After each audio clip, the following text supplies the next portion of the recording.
دو راز در طراحی لب و دندان هست که اگه بدونی دیگه هیچ وقت طراحیت فانتزی نمیشه.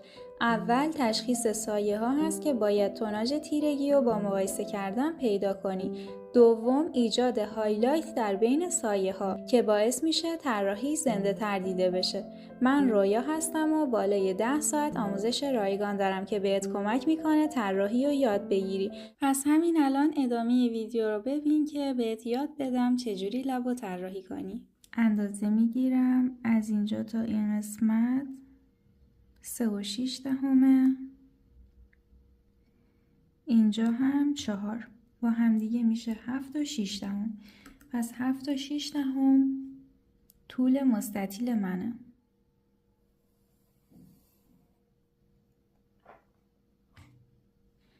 عرض مستطیل رو اندازه میگیرم 3.3 هست.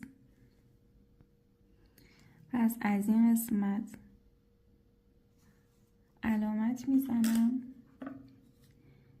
3.3.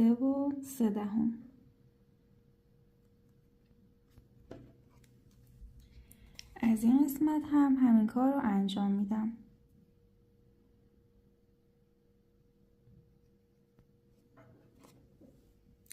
خب برای قسمت بالا هم 7.6 علامت میزنم.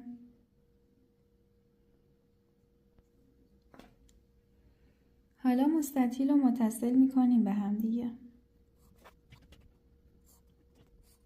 مثل عکس مستطیل رو به 4 قسمت تقسیم میکنیم. برای اینکه این خطوط ها شاخص خوبی باشه که دندون ها رو طراحی کنیم، این خط رو دقیقاً از مرکز دندون ها رسم کردیم. اینو هم از قسمت میانی دندان ها که بتونیم شاخص قرار بدیم و راحت‌تر طراحی رو انجام بدیم.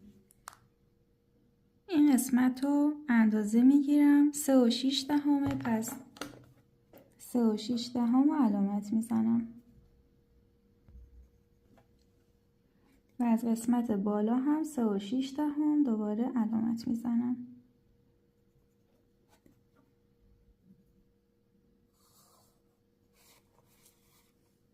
عرض کار رو اندازه میگیرم از قسمت بالا تا این قسمت میشه 1.6.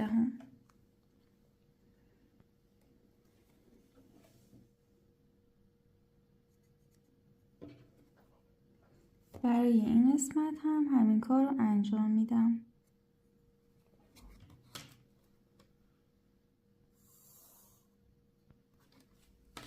باید این مستطیل رو دقیقاً به همون اندازه در این قسمت طراحی کنیم و حتی این خطوط ها رو هم مثل من باید اندازه بگیرید، علامت بزنید و بعد متصل کنید به یکدیگر برای اینکه دندان ها رو به اندازه عکس در این قسمت بتونیم طراحی کنیم. اگر این مستطیل اشتباه رسم بشه، بزرگتر از عکس یا کوچکتر از عکس باشه، باعث میشه که طراحی هم دچار اشتباه بشه.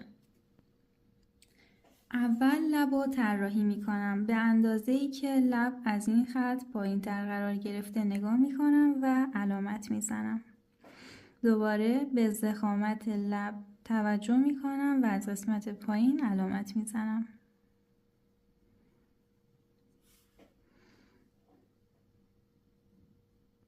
گوشه لب‌ها رو هم علامت میزنم. بعد آروم متصل میکنم به هم دیگه. ببینید اینجا هلالی میشه به سمت بالا و بعد میاد به سمت پایین.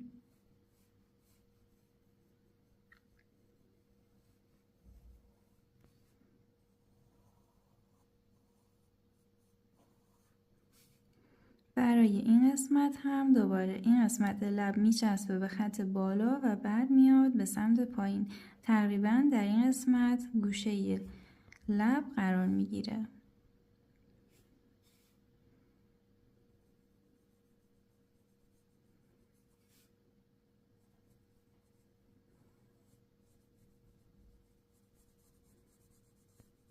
ببینید گوشه لب کمی با فاصله از این خط هست، پس منم فاصله میدم، نمیچسبونم به این خط.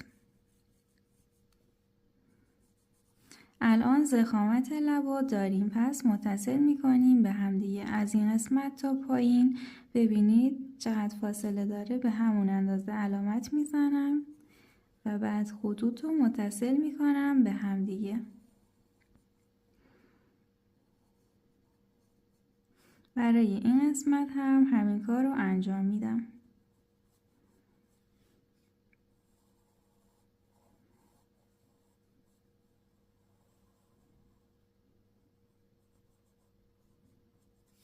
الان دوباره لب پایین رو طراحی میکنیم.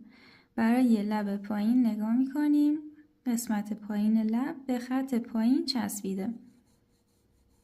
پس از این قسمت علامت میزنیم. تا فاصله های این قسمت رو به دست نیاوردیم شروع نمی کنیم به طراحی. قسمت پایین لب ببینید در چه قسمت این خط قرار گرفته؟ این قسمت. اول علامت میزنم، بعد اینجا رو متصل میکنم به هم دیگه.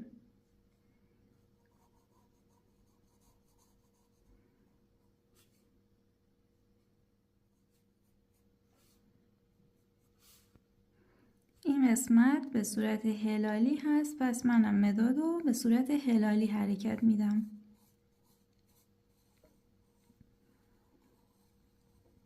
با یک بار حرکت مداد این کار رو انجام نمیدم. میبینید چقدر تکرار میکنم؟ با تکرار میتونید اشکالاتتون رو برطرف کنید. دوباره برای قسمت بعدی ببینید چقدر فاصله داره از اینجا. پس اول علامت میزنم، بعد شروع میکنم به متصل کردن خطوط به هم دیگه.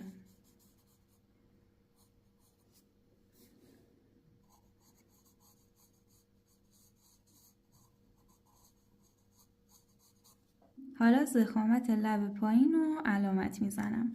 از این خط چقدر پایین تره لب پایین؟ به همون اندازه علامت میزنم.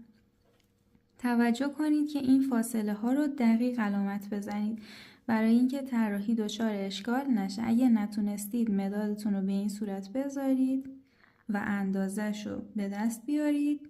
در این قسمت هم تست کنید ببینید درسته. وقتی که درست بود طراحی رو ادامه بدید.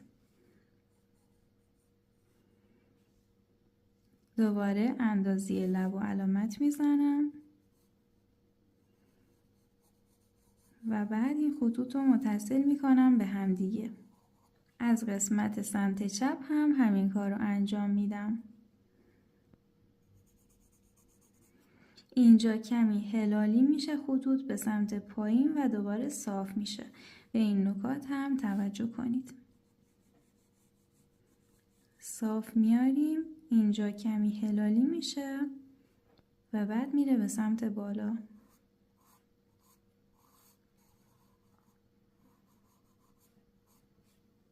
لب طراحی شد و دندانها رو طراحی میکنیم. این خط نشان دهنده مرکز دندانها هست.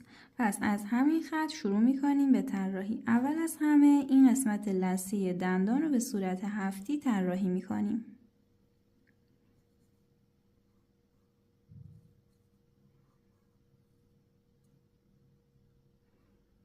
و بعد اندازه دندان رو علامت میزنیم که چقدر ضخامت داره. به این اندازه ضخامت داره.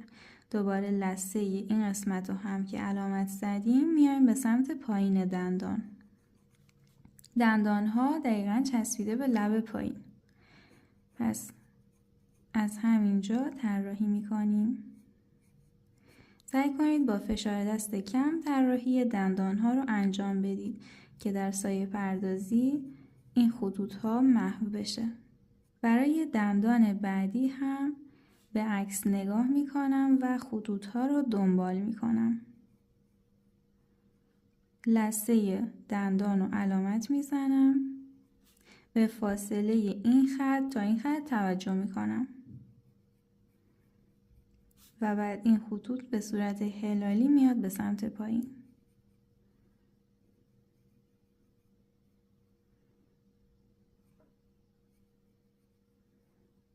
لثه دندان رو دوباره طراحی میکنم در این قسمت و دندان بعدی رو طراحی میکنم. میبینید خطوط کج شده به سمت داخل.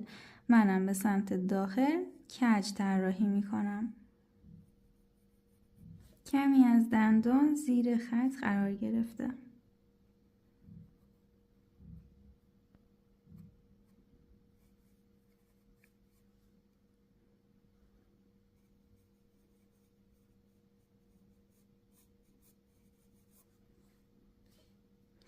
دندان بعدی اینقدر از این دندان بالاتر قرار گرفته. هر چقدر دندان ها به این سمت حرکت میکنه کوچکتر میشه.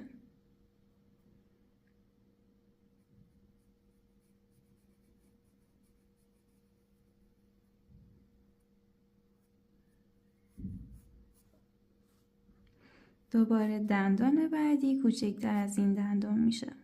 کوچکتر از این دندان هست.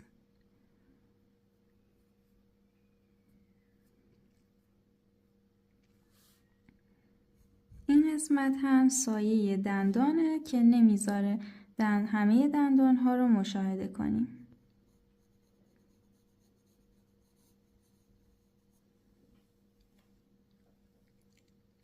خب الان قسمت سمت چپ و مثل سمت راست طراحی میکنیم. دوباره لثه دندان رو از این قسمت علامت میزنیم.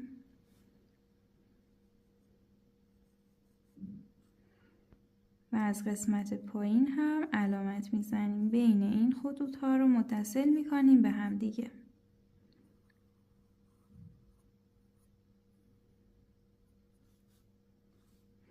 این قسمت لثه دندان هست.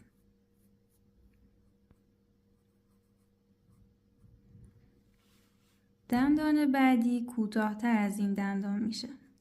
اول علامت میزنم. ببینید از لب هم کمی فاصله داره. پس به لب نمیچسبونم.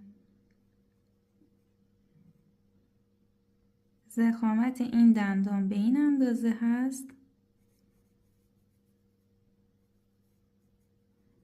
و با استفاده از مقایسه چشمی این فاصله ها رو به دست میارم.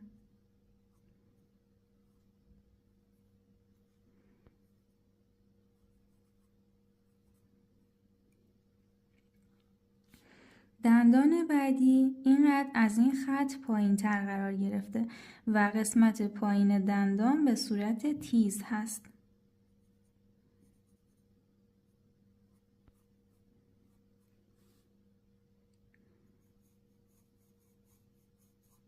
این خط رو به صورت کج باید به سمت داخل رسم کنیم.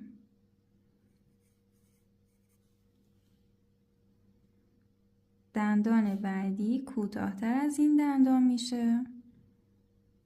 اینقدر از این خط فاصله داره و به این اندازه ضخامت دندان هست. دوباره دندان بعدی کوچکتر از این دندان میشه. این کوتاه‌تر دیده میشه و به خاطر پرسپکتیو هر چیزی که به ما نزدیکتر باشه بزرگتر دیده میشه، هر چیزی که از ما دورتر باشه به مراتب کوچکتر و تیره تر دیده میشه.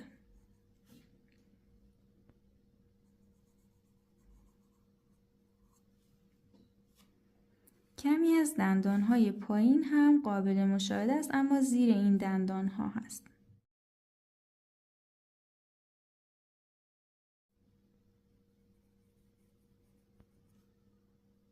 در جلسه بعدی به یاد دادم که ادامه دندان‌ها رو چجوری سایه پردازی کنیم. پس همین الان برو جلسه بعد و ادامه آموزش ها رو ببین.